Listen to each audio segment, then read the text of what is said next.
guys? Thank you for listening to the Bridge to Buctober podcast, where we talk all about them Pittsburgh Pirates and that. My name is Josh. Today is August 27th. Mitch Keller bounces back. The Bucs beat the Cardinals 8-3 to even the series at a game apiece.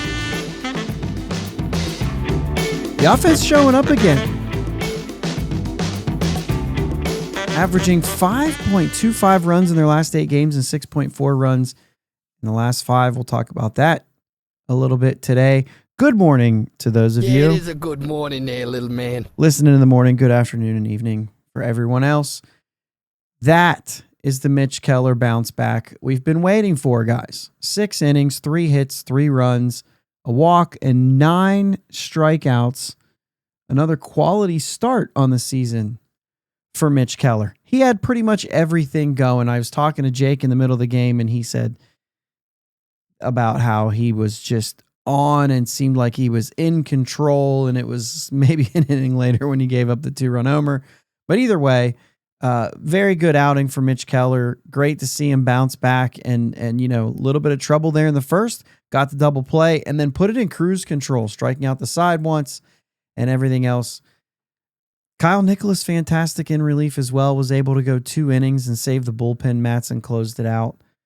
An 8-3 win, and it was cruise control the rest of the game. They got an early lead, 5 runs in the first inning again, and then added on. Henry Davis hit a home run.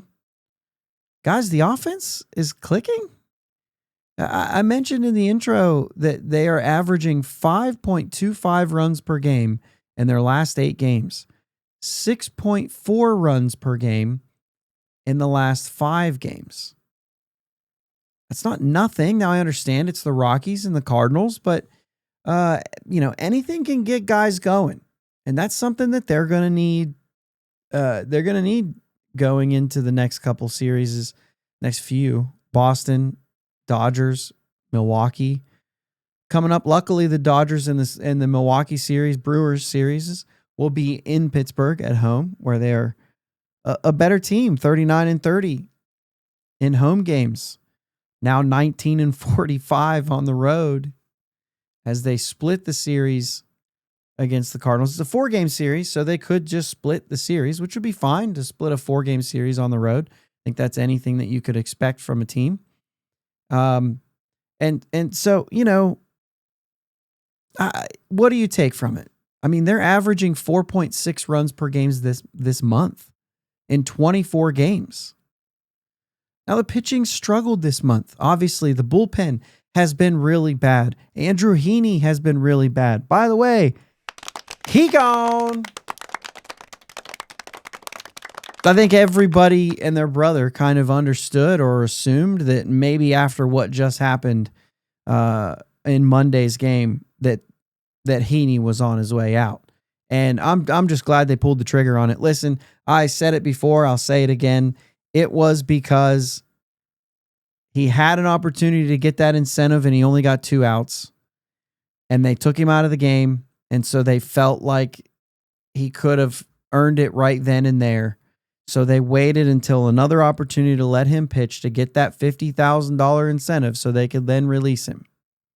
You don't want to be 1 out away and be taken out of a game that you've only given up a run in. Granted, he only got 2 outs in that game too and had base runners. So, I don't know. I would have still gotten rid of him before that outing. I don't care. He didn't earn it. He did now. He got his money. He's walking. He's running. We're fine. Let it happen. We don't have to talk about it anymore. That chapter is over. But it's a bizarre turn of events in August. The Pirates have given up 127 runs in those 24 games this month. And they've only scored 112. Or they've scored 112, right? I mean, they've only scored more than this one time, and that was June when they were 14-13, when they scored 114 runs. There's more baseball. They're going to get over 114 runs. But even then, in June, it was 93 runs against, and this is 127. So the pitching has struggled a bit this month. I mean, Mitch Keller's had his struggles, like we talked about. We've talked about Heaney. We talked about a couple of guys that have kind of been in and out of the bullpen and had some rough outings.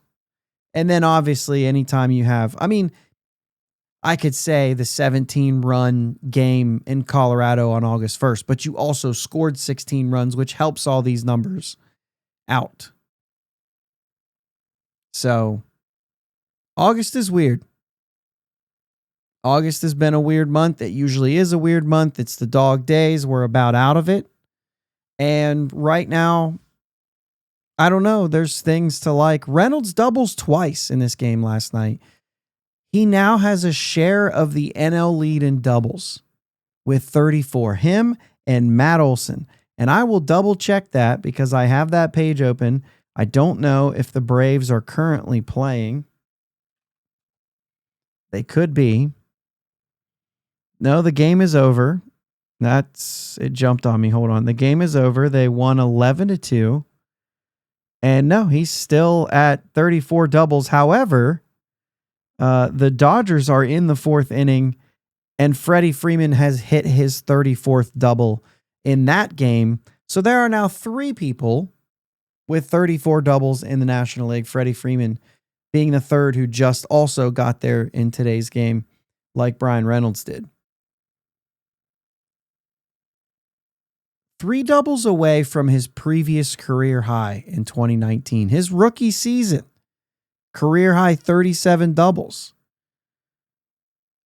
It seems surprising when I first heard them say that on the broadcast. I had to look it up myself to say that seems weird. And then I saw that it was his rookie season. And then it started to, hey, let's maybe click a little bit with this. Reynolds had just 16 home runs his rookie year. Moving into 2021, he started that streak. Obviously, we're skipping the COVID year in this, but he started that streak of 4 straight years. 3 of those years had 24 homers. In 2022, he had 27. So 4 straight of at least 24 home runs. The lowest number of doubles in those years was 2022. He had 19 doubles that season with 27 home runs.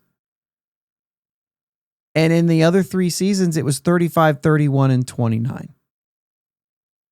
And those are with the 24 home runs. So right there, along, like close by, 35, 31, 29. So he's 1 away from that 2021 number. Now, this year with just 14 home runs, the doubles are back up. And that seems to make sense. Because he's at 34 now, right? That means the season's not over. He's going to finish much higher than 34, probably over his 2019 career high, I would think. That there's more than 3 doubles in the bag in a month and some change. I think it's pretty possible that we get to 40 doubles this season for Brian Reynolds. He's not hitting like he was early season. He's actually doing a little bit better now. He's raising all those numbers up as we go. But you know what's interesting about his career and about what we've seen since 2019? I said he had the 16 home runs. He also had 4 triples. He has 3 triples this year, 14 homers. This season is not over, right? That's 57 extra base hits in 2019. And then you go to 2021. By the way, best year, right? 24 homers, 35 doubles, just a couple away from the doubles from the year before, but he increased the home runs by 8. He increased the triples by 4. He had 8 triples, which led the National League in 2021 for 67 extra base hits. So 10 more extra base hits for Brian Reynolds in 2021. And that's a guy who 2021 that had a 145 OPS plus, a 6 WAR season for Brian Reynolds. This is what we have wanted to see from him since. And he hasn't been able to repeat that. Now, those are some crazy numbers, right? He hit 302, 390 on base, and a 912 OPS. I don't think we're getting that version of him back, but I think there are some versions that you see throughout the years. The OPS plus sits at 127, 111, 121. And Baseball Reference doesn't have last night's game in it, but going into last night's game, as bad as this season has been, he's at a 98 OPS plus. He's almost back to league average.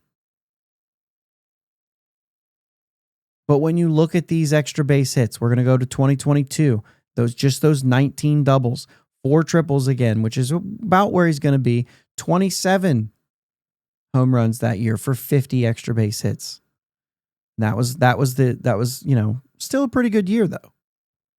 And then 23 back to 31 doubles, 24 homers, 5, so he's back up to 60. Remember that rookie season, it was 57. The big year was 67, down to 50, right back at 60. Last year, it was 29 doubles, 3 triples, 24 homers for 56 extra base hits. And this year, it's 34 doubles, 3 triples, 14 homers. The season is not over, still a month left. He already has 51 extra base hits. I think he's going to get up to that 60 range once again. He's not far away when you just think of extra base hits. So even though the homers are down, he makes up for it by increasing the doubles, or at least that's what's happened this season is maybe some of those home runs. So maybe some of those doubles end up as home runs when he's going a little bit better. Does that make sense? Do you think that computes with you? When the homers are down, the doubles are up. He's not really changing a lot. It's consistency. And that's what Brian Reynolds has always brought to the table. Even in a bad year, you can go back and look and say he ends up around the same sort of numbers. I don't think he gets all the way back up to that 111 OPS plus that he had in 23, which is his lowest of his career, sans COVID year. I don't think that he gets even back up to there. This ends up being his worst season so far, I would venture to say. But he's going to be over 100. It's at 98 going into the game. That probably when we wake up tomorrow morning is 99 or 100. I don't know how quickly these numbers move. But a couple more doubles on the day, it has the potential of going back up a little bit, right? And if you can get him back to that 120 range, which he's done 4 out of the, how many years are we on here now? Like I said, if we take COVID season away, we know that was a bad season for him and for a lot of players. You didn't have time to bounce back that season. So this will be his 6th season of that, and he's been above a 120 OPS plus in all but 1 season. It'll be all but 2 now. But you can imagine that he's going to get back to that 121, 127, 130, or 145 in that range. You can imagine that. You can probably look forward to that. You're not going to guarantee anything. They have to play the games. But I think you see what I'm saying here. He can get something back this season that makes you a little bit less worried about his production going forward. Moving on to Jared Triolo, the saga continues, and we just have to keep talking about this guy because he keeps showing up. Jared Triolo, another 2-hit game. The average is now at 222. Listen, it is what it is. We're seeing it. It's right in front of us. That's 5 straight games with a multi-hit game. And Starling Marte was the last person to do this for the Pirates in September of 2017. He also had a 6-game streak in August of 2017. And Marte had 6 of these types of streaks in his time with the Pirates, which is at least 5 straight multi-hit games. The longest streak since 1995 was 8 straight games in June of 2018 by Andrew McCutchen. Since 1995, Triolo's the 34th player to have a multi-hit game at least 5 straight games. And you know what? This list does not mean anything. It's not important. There's a lot of fun names in there, so I'm going to leave you with this. Listen to this list of guys who've had at least 5 straight multi-hit games. Neil Walker, Freddie Sanchez, Brandon Moss, Nyjer Morgan, Jason Bay, Jack Wilson, Jose Bautista, Tyke Redman, Craig Wilson, Brian Giles, Kevin Young, Tony Womack, Jason Kendall, Jay Bell, Al Martin, and Orlando Merced. That's since 1995. Obviously, the list gets longer or gets a lot bigger This isn't a crazy thing, 5 straight games, right? It's not a crazy thing. If I change it to 6, if he's able to do it again since 1995, it's going to go from 34 as I'm waiting for it to open. It's going to go from 34 to just 7. He'll be the 8th player since 95 to do it.